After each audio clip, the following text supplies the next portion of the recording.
Hi everyone, and welcome to Matthew's Movie Mentions. This is... Oh, I've still got that movie running in the background. This is week 45, up to the 12th of November. So a lot of films to cover this week. I'm on it to try and get to some of my targets. So this week we're discussing Singin in the Rain, Letters from Baghdad, The Awakening, Mary and the Witch's Flower, Definitely Maybe, Make It Happen, Everything Must Go, Marilyn Hotchkiss's Ballroom Dancing and Charm School, A Bad Mom's Christmas, Help for the Holidays, and Whatever Happened to Baby Jane. So we start off with Singin in the Rain, which I don't think I realised there was an apostrophe there. It's Singin in the Rain, not singing.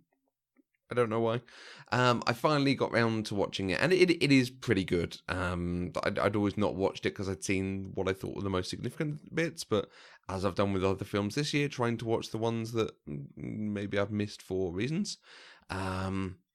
The times when this is focused on the business of making movies, it's fascinating, it's interesting. It does funny stuff with the transition to making sound movies that were things that people genuinely did.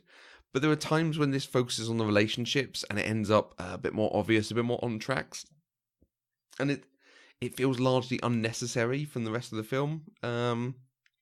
The songs, I'm annoyed that a lot of the songs don't really support the plot. They're expanding a plot point, which is a bit of a bugbear of mine, but the dancing is exceptional. There's times when you see them reacting and smiling or looking at each other or doing something whilst also doing this technically very impressive dance. So yeah, there's some exquisite stuff in there. Letters from Baghdad, I do like a documentary that takes a different tack in how it approaches its subject. This one has a very clever method. It has actors delivering the words of Gertrude Bell and her peers, whilst also using images and videos from the time. It helps really cement the impact that she had and how important she was. There's a lot of elements that are softened, they're left out, but despite that, it is interesting. It does cover the subject's whole life, which is always good. You feel like you get the whole picture, the whole story. The Awakening is more Rebecca Hall. She is great in everything, but some of her films are not as strong as others. The twist in this one was pretty far-fetched, and it wasn't supported well enough in the earlier parts of the film to make me think like I wanted to revisit them, or make me think again about everything that I'd seen. It was like, oh, okay, that's a bit weird. Fine, move on. Mary and the Witch's Flower, I'd been looking forward to, but it's not a great film. It did a lot that we've seen elsewhere, and the characters themselves were not interestingly enough, I think, to support the film. Definitely Maybe, however, I liked this a lot when I saw it in the cinema, and I enjoyed it equally as much, if not more now. Everyone in this film gives a really good performance, and the story unfolds really well. But I think what I like more than anything else is this is a really good structure to hang a romantic comedy off. Make It Happen is me going through some of Tessa Thompson's earlier films. And she is great in this. Mary Elizabeth Winstead is also great in it, and the dance sequences are exceptional. There's some really impressive stuff in here. But the film itself is utterly obvious, and everything you would do if you were making a Coyote Ugly, but about burlesque instead. Everything Must Go, Will Ferrell, he's always better in drama, I think. He always does really good stuff when he's not trying to be a comedy character. The shame in this film is that I don't think they make his character sympathetic. And I think writing it or watching it now, the writing doesn't hold up because he's given second chances and friendships with people that I don't think he would get now. So not the easiest watch at times. Marilyn Hotchkiss's Ballroom Dancing and Charm School was a surprisingly charming film. It's interestingly told through a number of timelines that I didn't expect. Mary Steenburgen is wonderful, and the range of characters and actors in this all got to do something slightly different from the norm, so that was quite nice. A Bad Mom's Christmas. I liked the first film of this a lot. I was really surprised how much I enjoyed it, and I laughed throughout this sequel. The plot is not great. It rips a lot from the first film. It doesn't hang together possibly as well as it could do, but it is a lot of fun. There's a lot of good comedy in here that I enjoyed. Help for the Holidays, I thought I would really enjoy because it's Summer Glau at Christmas movies. That should be fun.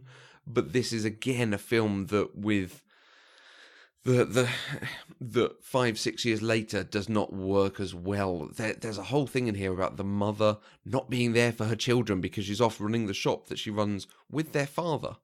But we talk about the film talks about the mother not being there, doesn't mention the father, so it's not great. And there's also a bit where they're giving out presents to poor people, and the poor people are the only people of colour that you see in the film, I think.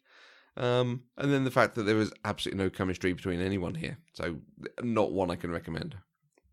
Whatever Happened to Baby Jane is not quite as good as Sunset Boulevard, but grippingly told in the same sort of way. I really enjoyed that the film did set up a mystery at the beginning, but I thought that they weren't going to do anything with it. I thought it was not going to be a mystery, and then it turns out it was. It was actually part of the point of the film. The film didn't need to point towards the mystery to say, oh, we're doing this thing, in the same way they did with Rosebud and Citizen Kane. The broad performances, I think, are actually really effective because these are characters who were larger than life and loved themselves. It worked by not necessarily making them sympathetic, but at the same time showing the misery and poor mental health of each. My recommendation for this week is Letters from Baghdad. It was an absolutely great documentary. Tilda Swinton, I think, hid herself in the role, delivering Gertrude Bell's words without having to act them. It felt very honest. And the path the story took really helped to educate and help the audience understand the political elements at the time. So we're closing in on 365 now. It should only be a few more films, so keep listening. I will be there very soon. I think for the end of the year, it would be great to get more suggestions from people. It's really good to hear what sort of things you've been watching that you've enjoyed, what sort of actors I should look for. Like you've seen, I've been listening to more or watching more Rebecca Hall and Tessa Thompson, trying to take into more of their back catalogue. It's quite a nice way to find stuff that I wouldn't normally watch by seeking out specific actors. So, I will speak to everyone next week, which is week 46.